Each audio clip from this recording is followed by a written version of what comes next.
सर्वांक देव बरो दीस मागता। म्हज्या आप आनी माय आयुश्यान म्हजी दोन उतरां। म्हजी आप आनी माय म्हाका देवान दिली वर्ती काडीक।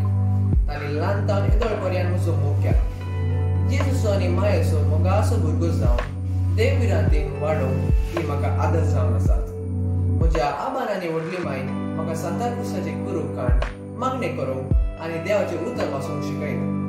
हांव ल्हान आसतनाच म्हज्या हाताक धरून बरोवंक वाचूंक आनी जणवार वाडोवंक आदार दिला। म्हाका ल्हानतावन इगर्जेक जेवण थंयसर भक्तीपणान मीस भेटोवंक आनी शिस्तेन रावन मागणें करूंक प्रेरण जाल्यात। म्हजी आब आनी माय म्हाका शिकपाक दुडपाक उलो करतात। केन्नाय हांवें हेरांक देख दिवचो भुरगो जावन मरयेच्या मोगान वाडोवंक ती म्हाका प्रेरण दितात। म्हज्या आबा मायन एकच हुस्को जावन आसा।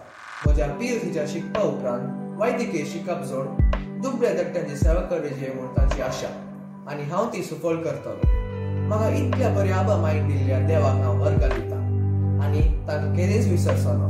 परत हांव म्हज्या आबा मायक शेपे उखून दिनवास पाठयतां।